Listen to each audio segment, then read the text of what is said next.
Uh-oh. Frozen. I'm going to just start over for folks. Welcome to Food Talk Live. A reminder that this podcast will also be an episode on Food Talk with Danielle Nierenberg. So please sign up wherever you listen to podcasts. Today, I get to chat with Daniel Katz, the Vice President of Environment Program. And he is also the board chair of the Rainforest Alliance, an organization he co-founded and served as CEO and president. Overbrook provides grants to organizations working towards conservation, biodiversity, and sustainable consumer practices. And the Rainforest Alliance focuses on sustainability and conservation using its network and certification process to help food system actors around the world. I have to say that Daniel has become someone very, very instrumental in my life, and that he is just been a great mentor and friend to Food Tank, as has Overbrook. They've been our biggest and greatest supporters since really the very beginning. He is also no BS, and one of those people who doesn't really let me get away with much, which is what I appreciate about him. Daniel, before we start, I just want to make sure everything's okay with you and your family out there in Sag Harbor. Yeah, we're fine. I feel this tremendous sense of both gratitude and guilt, right? Sure. I've got gratitude that we have a place to be. We get to walk our dogs and jog around the neighborhood. And I also have a lot of guilt because we've got plenty of food. We can get food. We have fresh air. Sure. And, my heart breaks for all those who don't. And these are tough times. So, these are times where we take, every piece of toilet paper with a whole new sense of gratitude. It's true. It's true. Yeah, that gratitude and the guilt, I think a lot of us are experiencing that. And it's such an emotional time. And with all the anxiety so many of us feel, it's tough to sort of figure out your emotions. One of the things that I've been so worried about, is not only the loss of so many restaurants and food establishments that, are in my neighborhood or, places that I depend on to, commune or, have social time with friends and family. The restaurants have closed because they've had to keep people safe. And that's been, a devastating loss to local economies. But I'm also worried, about the nonprofit world. And there are so many nonprofits that, either Food Tank partners with, or that we admire, that we try to amplify their work, or that I give money to, or that others on our staff give money to. What's the situation for them right now? I mean, I feel like they're in a similar position as so many restaurants, that they don't know, even if they're, everyone's working from home, they don't know how long they'll survive. Yeah, it's really tough. Well, broadly speaking, nonprofits are going to do very badly. The La Piana Consulting, it's a consulting firm on the West Coast. They're doing surveys of nonprofit organizations, and they are finding that universally organizations are hurting. Yeah. Art organizations are really, really hurting.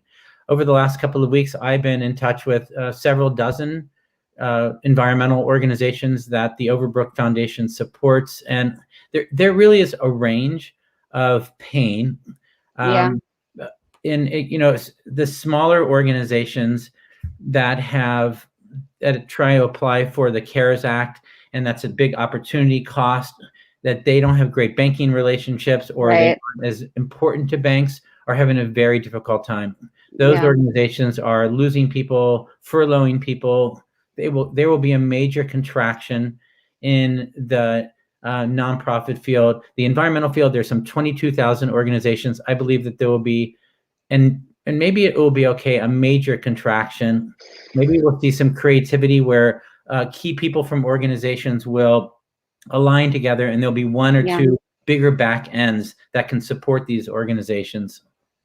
Well, I feel like that's something you and I have talked about before, the need for more partnerships and collaborations in the nonprofit world, instead of, everyone sort of reinventing the wheel or doing, whatever little thing over here and whatever little thing over here. So, do you think, there's an opportunity for that, or is it kind of too late because COVID has already happened?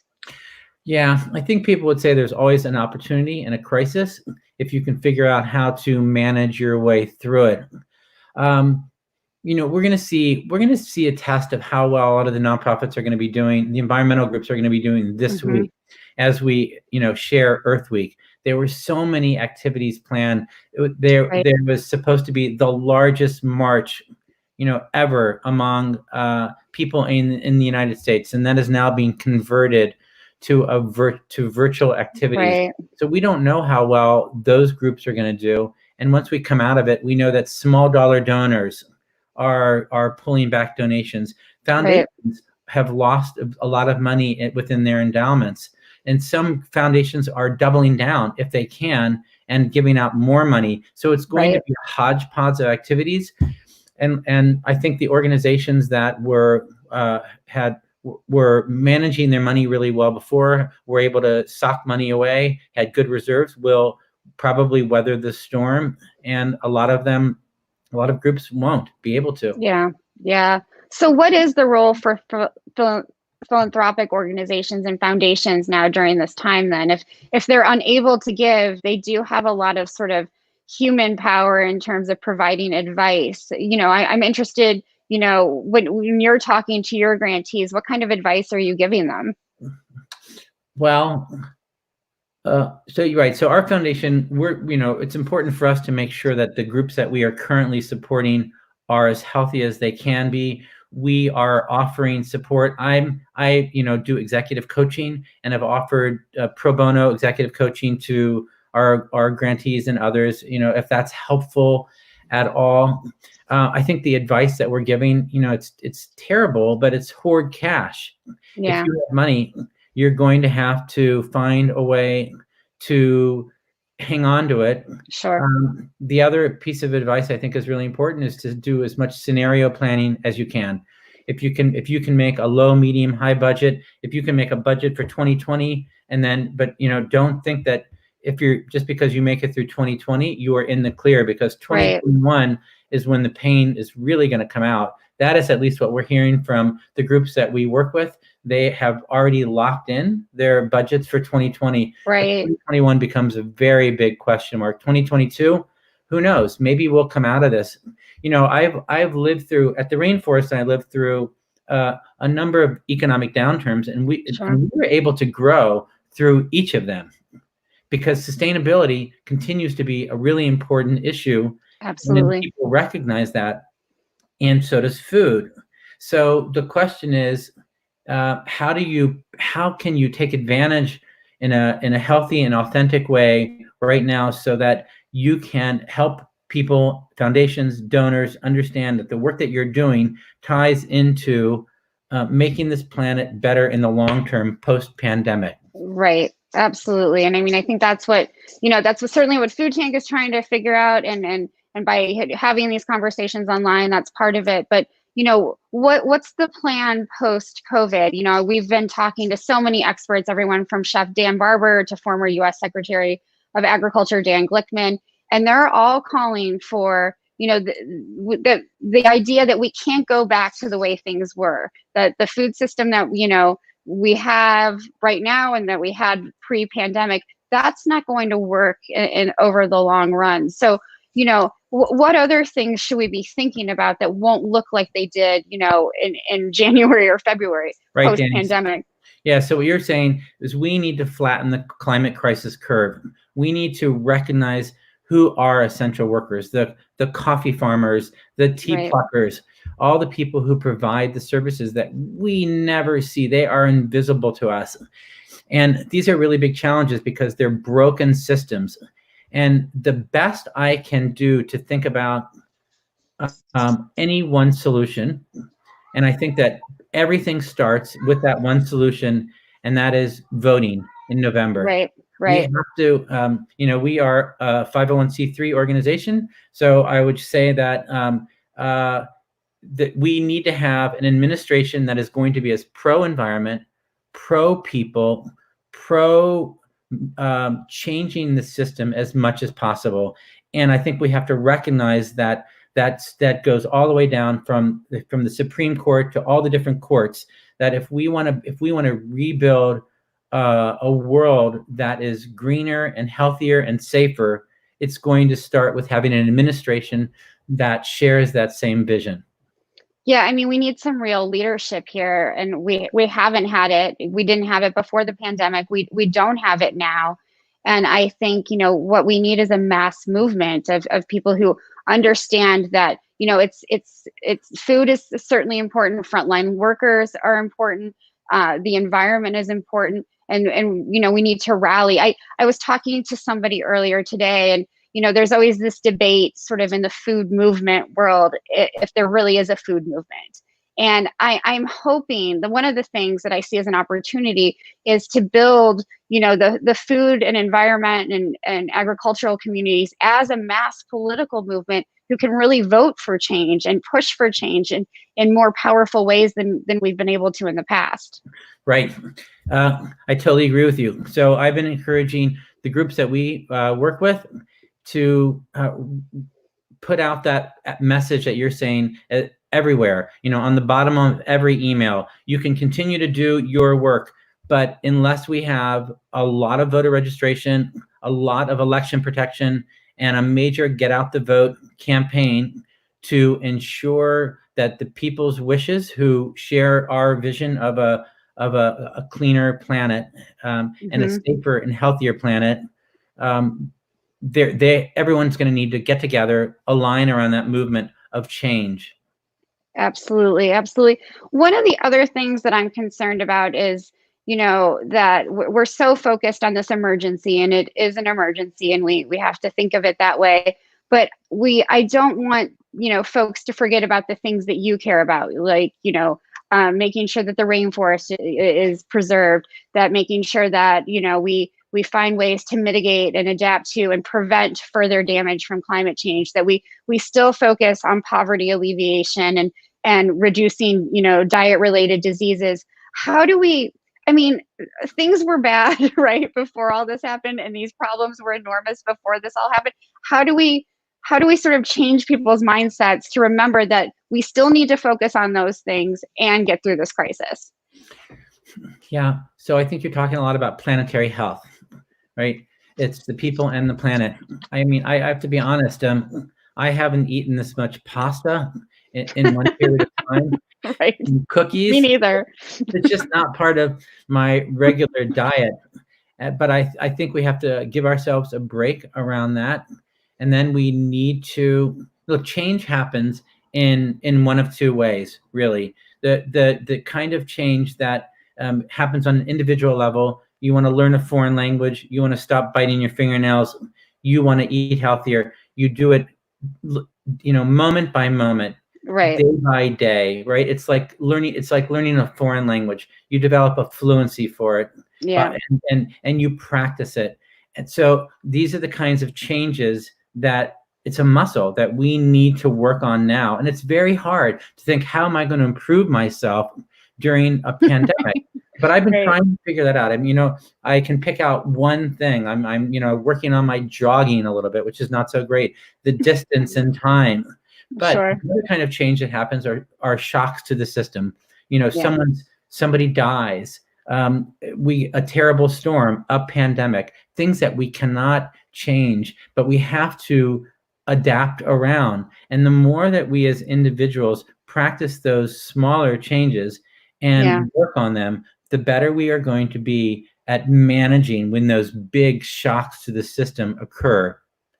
So I know it's hard, but you're going to have to look inside yourself and look across the table at the person that you've been looking at for the last 5 weeks. Oh my God.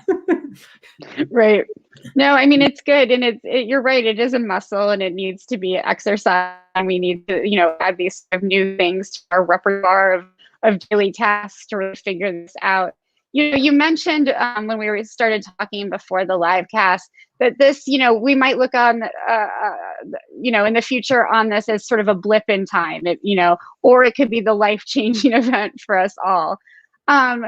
I mean, it's, hard to predict these things, but, you've had some experience, you said, with, economic shocks and getting through them. If it's a blip, that's great, right? But if it's a moment in time, in the same way that, 9/11 or World War II, where how do we get through it? You mentioned the political situation before. That's something we just really need to keep focusing on, right?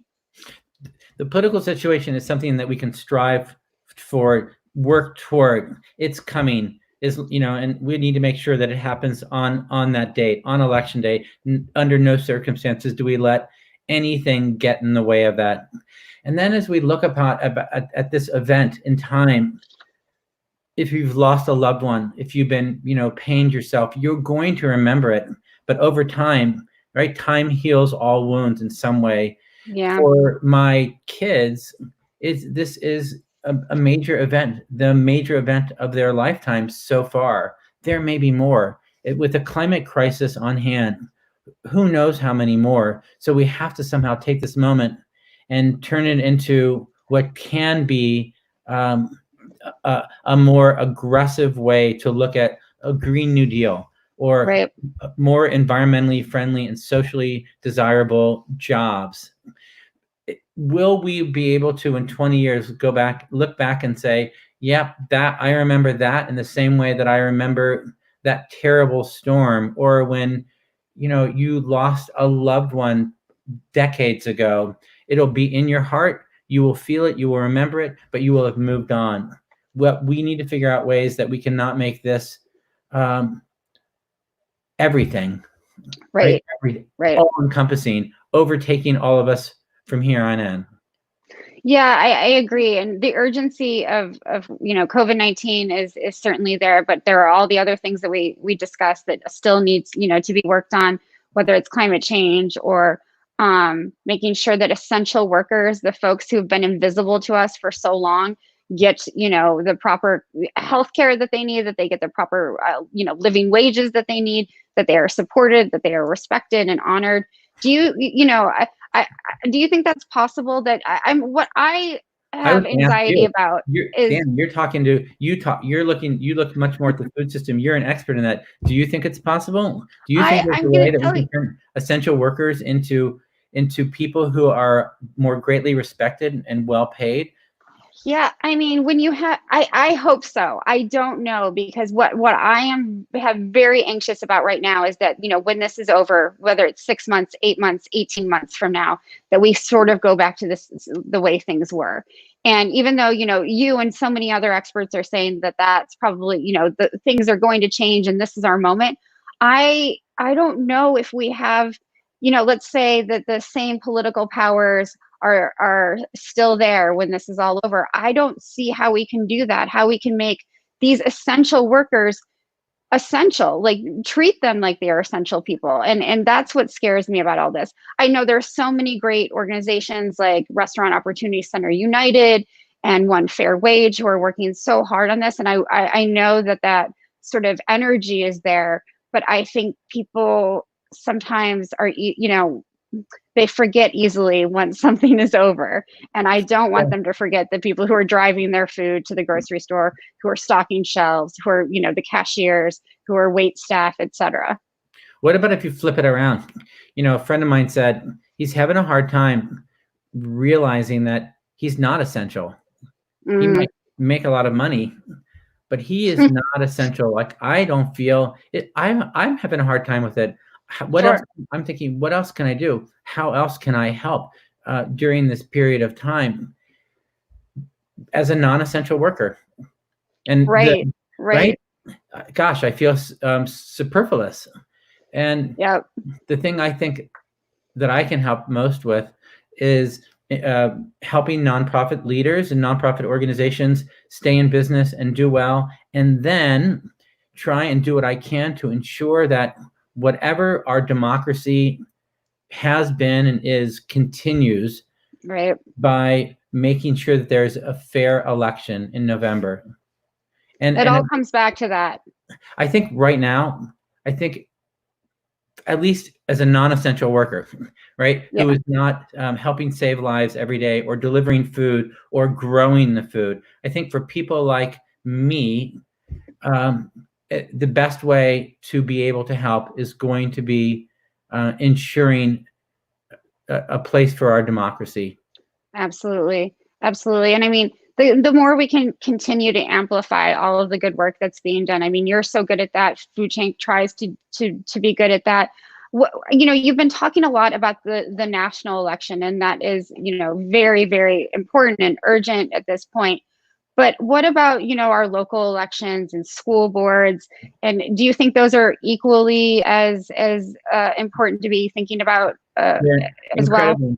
incredibly important. The Overbrook Foundation created a democracy fund, and we supported a number of progressive organizations in the state of Wisconsin prior to this current debacle of an election that was allowed to occur by the Supreme Court. But the outcomes turned out to be pretty good, and we're really proud of the organizations that we supported. And you know, people literally are they risk their lives to vote, and this is on a state level. And Right. and they were, you know, it was at a local level as well, city, state level, and there are more elections like that.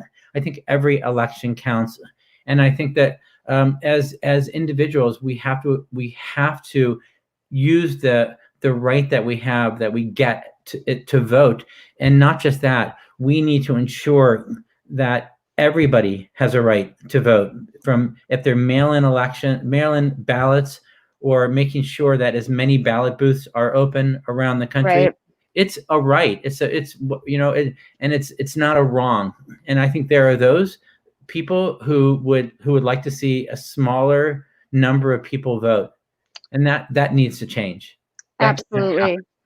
Absolutely. And I think, you know, during this crisis, there's this tendency to feel so overwhelmed and so sort of, you know, you want to disengage and you don't want to listen to the news. But now that's more important than ever. We all have to become more engaged, and we have to, you know, support those organizations and, you know, leaders who we think can change the way things are. And again, it's really important to vote in every election you can, because who we choose really matters. Who we choose, and it's not even just who we choose, because I think that people sometimes they don't vote when they don't get the candidate who they most wanted. Mm-hmm. And I think at this point we need to look at what kind of world do we want to live in, and what kind of world are we living in now. And when you vote, are you voting for the kind of world that you feel is necessary, that you feel will allow change to occur? Right. Or will it become more entrenched in a system that is operating in a way that you don't believe in? Right. And you know, so you have to compromise, right? We are all going to have to compromise. I remember there's some quote that says we'd all like to vote for the best person, but they're never a candidate. So Right. you need to figure out who's close. Right. And how to, and you know, maybe I might not have said this same thing a few years ago. Sure. Right, but I believe that now. I do too. I was saying something very different in 2016 than I am now, and I was thinking very differently. And I don't want to turn off anyone who is, you know, doesn't have the same political views that I do. But I think that we are in a real leadership crisis, and in a real crisis about our democracy and whether it will exist after this is over. And so that's what really, I think, weighs on me, and I know weighs on you and so many other people. I can tell you that so many environmental regulations that were created over the past several decades have been overturned in the last 3 years. So, and foreign aid that supports governments that are doing conservation work. For me, the environment, conservation, species conservation, climate, all these things that I've worked on for the last 30 some years. Yeah. They're being knocked off one by one. Right. And I know that they are directly tied, and I don't typically work on politics, but they are directly tied to uh, governments. Mhm. I mean, you can look at Brazil, for example.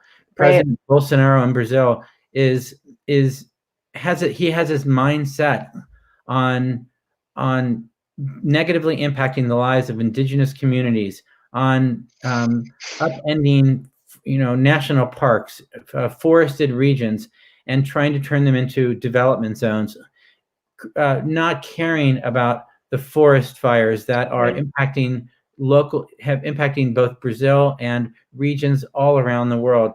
This is really a travesty, and Yeah. the it's very dangerous for conservationists in Brazil right now. But I like to think that international pressure can impact that government's political points of view, and we're going to need to Absolutely. figure out. We need to be active. We need to get loud. Absolutely. We need to get louder for sure. And so much of the environmental regulations that you mentioned before and the foreign aid regulation or foreign aid assistance programs, those were bipartisan, achievements in administrations past. So the fact that they've been upended so quickly, that is not what democracy means. They should remain in place no matter who is in power. And so our regulations about worker health, the environment, conservation, those should always be things that, a true democracy believes Yeah. in. So even like with cafe standards that was recently changed, most of the car companies or many of the car companies said, don't do this. We want to strive Right. for a more energy efficient car. And when you have the car companies themselves saying we need to do more to prevent the climate crisis from growing, and still that is a problem. Absolutely. Absolutely. It's a little, it's more insane than it should be during what is already a crazy time. Before I ask you the final question, I want to make sure people know how to learn more about your work. They can go to overbrook.org. They can certainly go to rainforestalliance.org, and I hope they'll support the Rainforest Alliance. It's one of the best organizations out there, promoting conservation of the lungs of the planet. So please support rainforestalliance.org. So Daniel, you mentioned vote. You want us to get loud. You want us to promote democracy. What are your final thoughts? I mean, I think Well, I'm most interested in hearing who's inspiring you, who's making you feel hopeful during what is such a chaotic time. Well, I was going to add, if you can, you should financially support organizations like Food Tank and others. The organizations that you like in a good day, you should like even more in a bad day, right? I think, and I know, small dollar donors, $3, $2, $5, those donations really do add up and make a difference. And those same dollars will go in an election year to support organizations working on that. I think what I'm most inspired by young people. I continue to be inspired by young people who are getting out there doing this work, and they're saying, this is not going to stop us. Maybe we are not going to be marching outside, but we are going to find ways to reach new people inside.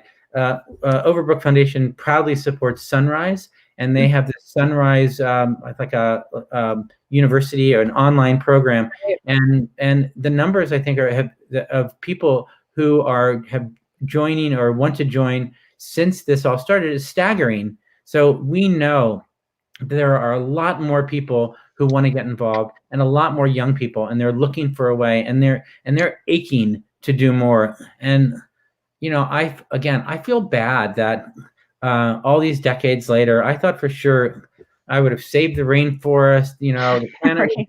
wouldn't be a climate crisis. So I feel like I failed. But I believe that that young people are there. Life is a continuum, and they're going to keep up this fight. And I'd like to support them in as many ways as I can. That's amazing. And you did not fail. You built an incredible foundation. And you're right, there's so many young people craving to be part of a movement and do incredible work. So Sunrise is such a great organization, so they should get in touch. Thanks so much, Daniel. You've made me feel incredibly hopeful, a little bit angry, which I like. I think anger can be really useful during this time. And I just appreciate you and the work of Overbrook and the Rainforest Alliance so much. So thank you. I hope you continue to stay well. A reminder that this episode will also appear on Food Tank's podcast, Food Talk with Dani Nierenberg. And please join me back at 1 p.m. Eastern Standard Time tomorrow when I'll be talking to Dana Gunders, a food waste warrior with Refed. Thank you, everyone. Thanks, Dani.